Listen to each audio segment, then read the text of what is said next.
Jadi tadbir Allah teh beda-beda. Kunaon dibeda-bedakeun? Karena supaya eta arifin ulah cicing dina pamere Allah.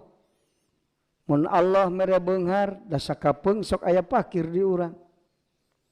Lamun urang cicing di dinya engke pakir engke beungharna eueuh, tah urang teh jadi hate teh galider dina nalika datang fakir. Jadi lamun urang digunta-ganti pamasti Allah di urang, tah eta teh Allah teh maksudna supaya urang teh balikna ka Allah, cicingna hate di hadrat Allah, ulah cicing dina nu dipasihkeun ku Allah, sabab gancang gantina. Kadang-kadang urang bunga sabab naon? Menang untung. Teu kanyahoan datang rugi. Kulantaran gunta-ganti wae tadbir Allah. Mending cong citing dina anu ditadbir ku Allah. Mending yang hareup maka nu nadbir. Ari nu ditadbir mah beunghar, bunga, susah, tetep aja silih berganti datang ke urang. Lamun urang cicing dina pamere, pas Allah teu mere nalangsa. Tapi lamun urang madepna ka Allah, tah anu nyieun pakir nyieun beunghar mah tara eueuh. Matak lamun hate hayang bunga terus bungahna ku Allah. Ulah bunga ku perkara anu dipasihkeun ku Allah, da sok diganti ku Allah. Da hukum makhluk mah kitu tas aya eueuh. Da Allah nu ngaturna. Ta ieu musonib dina munajat anu ayeuna ieu sabarna mah ngabejakeun aranjeun teh murid tong caricing dina perkara nu dipasihkeun ku Allah. Mun rek wukuf mah hate anjeun di hadrat Allah.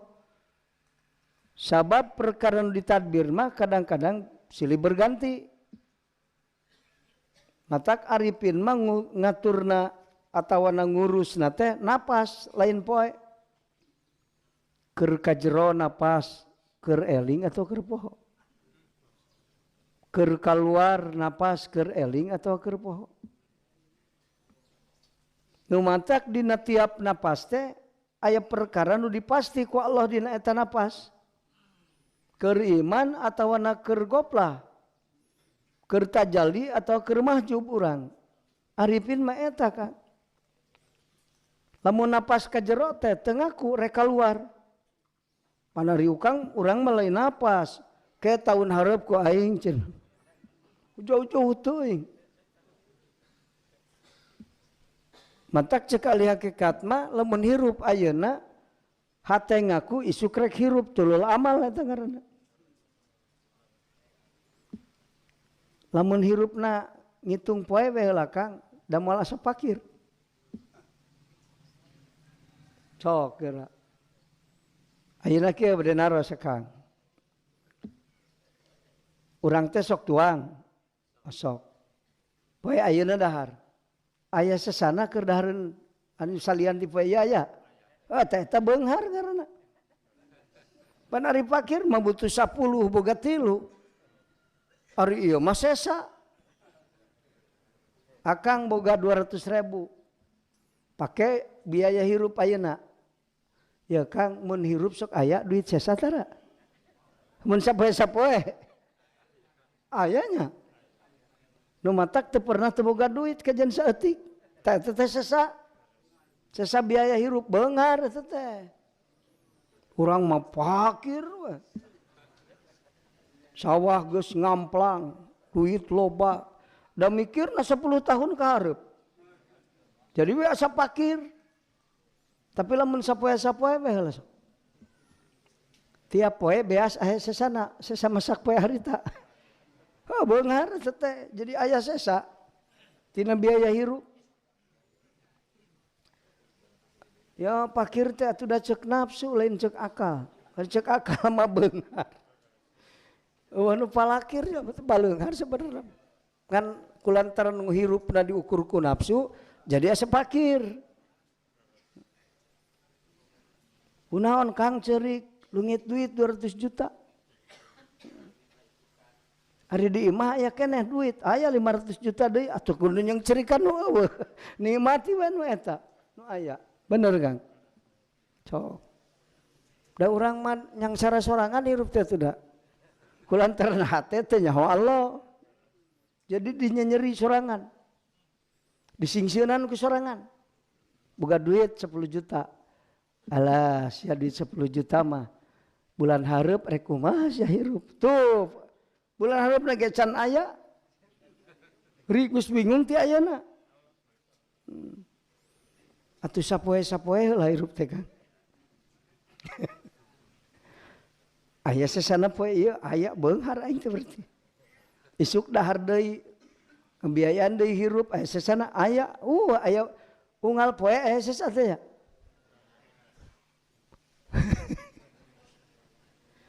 Jadi ngukurna fakirna teh ku nafsu lain ku akal. Matak we jadi mung ngaji teu purun kunaon atuh da boga duit 10 juta ieu teh hayang boga 50 tuh. Rasaan teh fakir. Matak hirup pingpin ku hate anu nyaho ka Allah.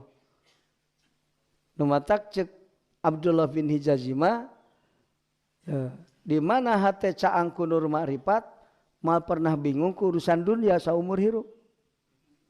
Ari urang lain teu bingung saumur hirup. Sabab hate teu ma'rifat ka Allah. Lain kurang harta lain dangis puguh nyesa perpoe teh nyesa. Da urang mah tuh mikirna ke tahun hareup. Ti mana sia boga yakin tahun hareup rek hirup. Tanya hate urang teh kan, lamun boga patekadan, tanya ku urang. Ke ieu teh keur isuk. Di mana boga yakin maneh isuk hirup? Eta kolot nu butuh ayeuna teh dibere ku maneh. Maneh macan butuh kakara bisi isuk. Itu mah geus puguh nyata butuh ayeuna. Keur isuk atawa dibikeun ka indung keripuh. So kan sabab hate teu ma'rifat teu bisa mikeun. Aing mah butuhna isuk can aya isukna, ieu mah butuh ayeuna eta. Tak loba nu hanyakal. Boga harta dikumpul-kumpul we. Ieu teh inget ceun keur anak, ieu teh keur anak. Ari anak teh kalah ka teu bener. Engke teh geus dibarjah teh hanyakal teu ku aing disorakohkeun ka madrasah. Sugan teh ku anak aing mau dipake piknik ulin. So, kalau nu hanyakal teh kitu Kang. Geus dibarjah hanyakal. Apal moal dimangpaatkeun tadi masuk sieun sangsara hirup. Tah kitu. Ari arifin mah tiap napas Kang ngurus hirup teh. Kajero diurus supaya keur eling, keluar napas keur eling. Jadi ciri waliullah mah selalu eling. Dina tiap napas teh aya takdir Allah Kang di dinya teh. Teu pecat tina takdir Allah. Naon nu ditakdirkeun ku Allah keur napas kajero, keur beunghar, keur bunga, keur taat atawa keur maksiat urang. Tiap napas kajero kaluar, keur kajero eling. Kade hati-hati bisi keur kaluar teh eling. Tah gitu. Lamun hek tiap napas mah komo jigana teh. Baleunghar ka cidang mikir. Atuh poe-poe atuh Kang urang. Poe ayeuna kumaha beunghar. Poe isuk beunghar. Ditapakuran ku urang. Aya keneh wae sesana. Lamun hek tina pangabutuh aya sesa berarti beunghar Kang. Artiin teh Kang. Akang mah beunghar teh kudu numpuk we heula loba. Karena disebut beunghar.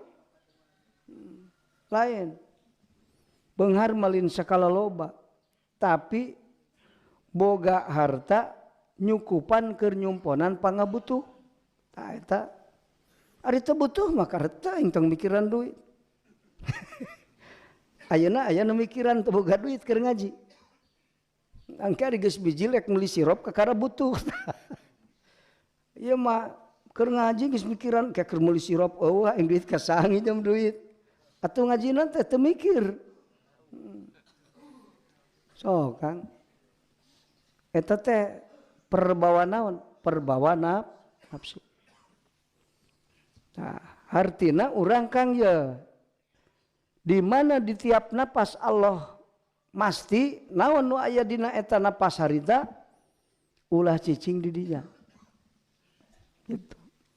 Tapi kudu kumaha? Cicingna di hadrat Allah jadi ngukurna ka mana? Di mana napas keluar urang hate keur di hadrat Allah. Jadi naon nu datang ti Allah nu ditakdirkeun dina waktu napas keluar eling. Nah, berarti ieu Allah mere nu alus. Keur kajero napas eling, keur teu boga duit eling. Ari wukuf di hadrat Allah mah Kang eling, lamun teu eling eta teu aya di hadrat Allah teu hadir hate urang. Jadi hadir teh atuh eling we heula namanya Kang.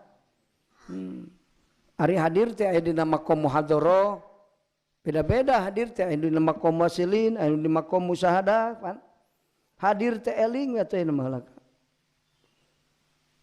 Keur napas ka jero eling, keur kaluar eling, keur boga duit eling, eling we terus.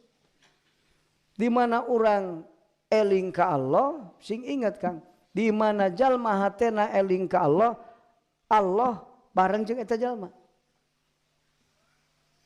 Lamun urang yang ditangtayungan ku Allah kudu eling. Kalau kita zikir kepada Allah, Allah bersama kita. Enggak segitu Kang. Tapi zikirna nu make dasar makrifat. Lain inget kana alif lam lam ha. Jadi lawan zikir teh kana alif lam lam ha.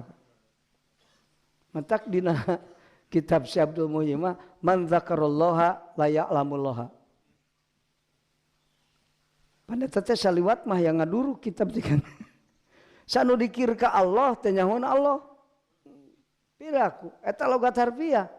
Tapi maksudna mah Kang lamun eling ka Allah alif lam lam ha dipika inget ku urangna tah eta teh nyahoan Allah gitu.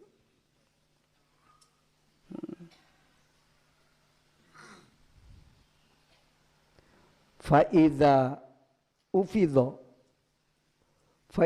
ufidot di mana-mana diloberkeun alaihim ka itu arifin naon al ataya pirang-pirang pamere ad-dunyawiyatu nu bangsa dunya kal amwali seperti pirang-pirang harta awad diniyatu atawa pamere nu bangsa agama kal ma'arifi sapertikeun pirang-pirang kamakrifatan wal asrori jeung pirang-pirang rahasia wal mukasafati jeung pirang-pirang mukasafah. Di mana arifin ku Allah dibere bangsa dunia atau bangsa agama. Nah. La yaltafituna maka tara ningali tara ngareret itu arifin ilaihi kan itu atoya. Mun Allah mere tara ningali kana pamerena. Illa ilal maula ke mana? Li anah karena senyitu atoya eta bisoda dizawali dina babeneran eueuh leungit. Jadi pamere mah eueuh kekatna mah. Naon sebabna? Tas aya sok eueuh deui. Sing ingat Kang, lamun aya campur jeung eueuh eta lain aya, eueuh kekatna.